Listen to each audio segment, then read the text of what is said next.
आकाशवाणी भोपाल से प्रस्तुत हैं प्रादेशिक समाचार।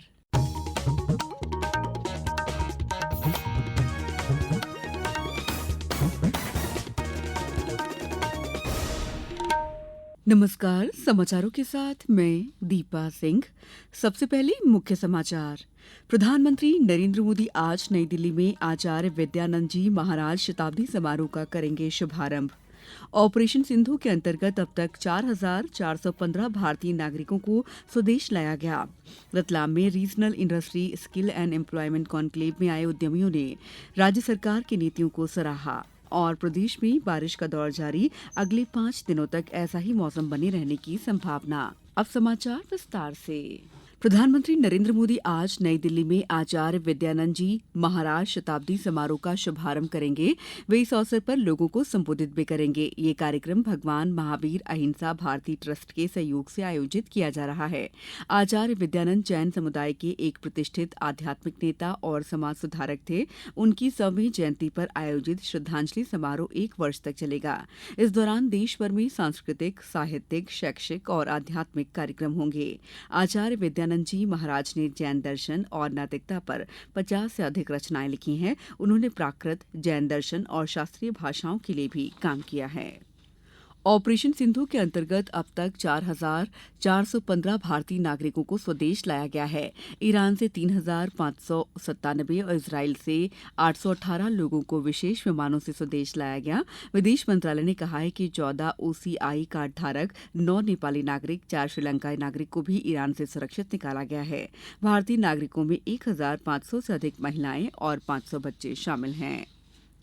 गृहमंत्री अमित शाह ने कल गुजरात के गांधीनगर में सूचना और पुस्तकालय नेटवर्क केंद्र का दौरा किया।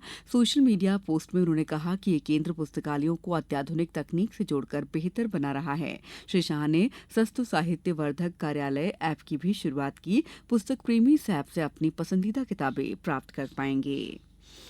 मुख्यमंत्री डॉ मोहन यादव आज भिंड जिले के विकासखंड मेहगांव के ग्राम दंदरौआ में आयोजित किसान और रोजगार सम्मेलन कार्यक्रम में जिले के 44.5 करोड़ रुपए से अधिक राशि के विभिन्न विकास और निर्माण कार्यों का लोकार्पण और शिलान्यास करेंगे। कार्यक्रम में मुख्यमंत्री डॉ यादव द्वारा 43.91 करोड़ रुपए लागत के 48 निर्माण कार्यों का भूमि पूजन किया जाएगा और 59 लाख रुपए लागत के विकास कार्यों का लोकार्पण भी किया जाएगा। निर्वाचन आयोग के एक दल ने कल बिहार में कई जिला मुख्यालयों पर अलग अलग बैठक कर राज्य में आगामी विधानसभा चुनाव के लिए जारी विशेष गहन समीक्षा पर चर्चा की। इस समीक्षा के लिए बूथ लेवल अधिकारी यानी BLO के माध्यम से घर घर जाकर मतदाताओं का सत्यापन किया जाना है। वरिष्ठ उप निर्वाचन आयुक्त मनीष गर्ग ने बताया है कि मतदाताओं ECI नेट ऐप के माध्यम से अपनी समस्या का समाधान पा सकेंगे। इस ऐप में BLO से बातचीत का विकल्प जोड़ा गया है। निर्वाचन आयोग के सलाहकार NN बुटोलिया ने मुख्य निर्वाचन अधिकारी विनोद सिंह गुंजियाल के साथ पटना और मगध प्रमंडल के पदाधिकारियों के साथ बैठक की। समाचारों में वक्त है ब्रेक का।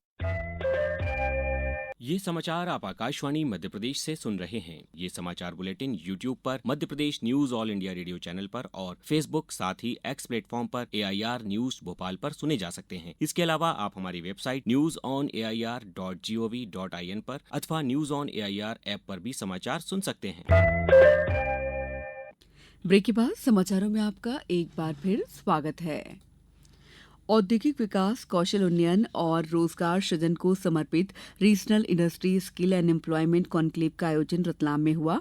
मुख्यमंत्री डॉ मोहन यादव ने कल इसका उद्घाटन किया। डॉ यादव ने इस अवसर पर रीवा, सागर, अलीराजपुर और पीथमपुर में रोजगार मूलक औद्योगिक इकाइयों का भूमि पूजन और लोकार्पण भी किया। कॉन्क्लेव में आए उद्यमियों ने प्रदेश सरकार की निवेश नीति और उद्योगों की स्थापना के लिए दी जा रही सुविधाओं की सराहना की।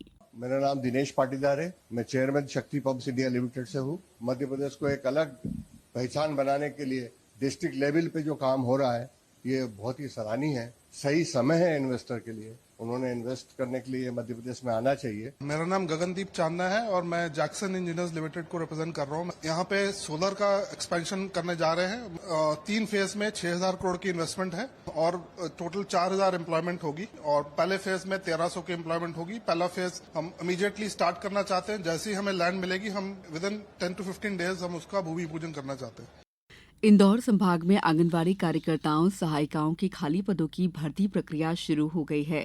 इसके लिए 4 जुलाई 2025 तक ऑनलाइन आवेदन आमंत्रित किए गए हैं। आंगनबाड़ी कार्यकर्ता और आंगनबाड़ी सहायिका के रिक्त पदों की पूर्ति हेतु अनिवार्य शैक्षणिक योग्यता हायर सेकेंडरी 12वीं उत्तीर्ण अनिवार्य है।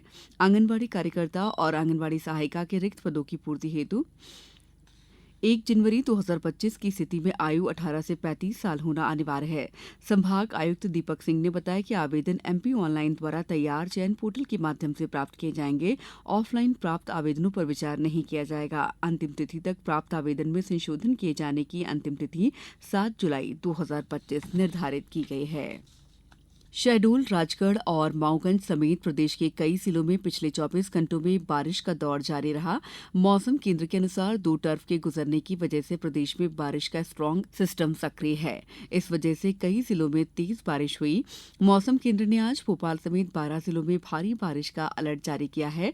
रीवा, ग्वालियर और चंबल संभाग में सबसे ज्यादा बारिश होने की संभावना है। मौसम केंद्र ने ग्वालियर, श्योपुर, मुरैना, भिंड, दतिया, पन्ना, सतना, मैहर, रीवा, माऊगंज, सीधी और सिंगरौली में भारी बारिश की चेतावनी दी है। यहां अगले 24 घंटे में तेज पानी बरस सकता है।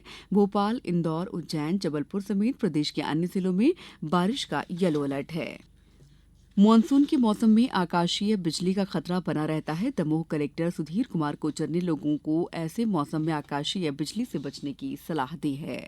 इस बात का विशेष रूप से ध्यान रखा जाए कि पेड़ के नीचे खड़े होना या इस तरह की कोई स्थिति आप यदि करते हैं तो कई बार बिजली गिरने से मृत्यु होने के अंदेशे रहते हैं। तो इस बारे में थोड़ी सावधानी बरतने की आवश्यकता है ताकि आप आकाशीय बिजली के शिकार ना हो। और ऐसी स्थिति यदि बनती है तो कृपया घर के अंदर ही रहें, थोड़े समय बाहर ना निकलें ताकि जब वातावरण और मौसम सामान्य हो उसी के बाद जो है बाहर जाएं। अब कुछ समाचार संक्षेप में। केंद्रीय मंत्री ज्योतिरादित्य सिंधिया ने कल गुना जिले के भ्रमण के दौरान जनसंपर्क कार्यालय में आम लोगों की समस्याओं को सुना और समस्याओं का निराकरण भी किया। रीवा शासकीय आदर्श विज्ञान महाविद्यालय के भौतिक शास्त्र विभाग द्वारा JP super thermal power plant Singrauli के शैक्षणिक भ्रमण के दौरान रिपोर्ट लेखन में उत्कृष्ट प्रदर्शन करने वाले छात्र छात्राओं को पुरस्कृत किया गया। पन्ना में हुई बैठक में कल जिला खनिज प्रतिष्ठान मद की राशि से विभिन्न विकास और निर्माण कार्यों के लिए स्वीकृति और उपयोगिता के संबंध में चर्चा की गई। इंदौर में आज पुष्य नक्षत्र के अवसर पर शहर के आयुर्वेदिक अस्पतालों में 6 माह से 12 साल तक के बच्चों को स्वर्ण प्राशन दवा पिलाई जाएगी। मंडला में मैंगो फेस्टिवल का आयोजन किया गया। कलेक्टर सोमेश मिश्रा और सीईओ जिला पंचायत श्रेयांश कुमट ने फेस्टिवल का शुभारंभ किया। मंडला में कल विश्व एमएसएमई दिवस के अवसर पर जिला व्यापार और उद्योग केंद्र की ओर से कार्यक्रम आयोजित किया गया। वर्षा ऋतु के दौरान डिंडौरी जिले में बाढ़ आपदा नियंत्रण योजना तैयार की गई है। विगत वर्षों की भांति इस साल भी व्यापक सतर्कता बरतते हुए जिला प्रशासन द्वारा विशेष व्यवस्थाएं सुनिश्चित की गई हैं। जबलपुर ईओडब्ल्यू ने जीएसटी में इनपुट टैक्स क्रेडिट का फर्जीवाड़ा करने वाले गिरोह का भंडाफोड़ किया है। करीब 34 करोड़ के फर्जीवाड़े के सबूत मिले हैं। कलेक्टर नेहा मीना के निर्देशन में झाबुआ जिले में 23 आधार केंद्र विकेंद्रीकृत रूप से संचालित किए जा रहे हैं। मिशन वात्सल्य समेकित बाल संरक्षण योजना की प्रगति और क्रियान्वयन निगरानी मूल्यांकन हेतु आगर मालवा जिला बाल कल्याण और संरक्षण समिति की कल बैठक हुई। नर्मदापुरम जिले के माखननगर में स्थित प्राचीन तालाब का कल जल गंगा संवर्धन अभियान के तहत जीर्णोद्धार किया गया। इस बुलेटिन में बस इतना ही। अगला बुलेटिन दोपहर 2:10 पर। नमस्कार।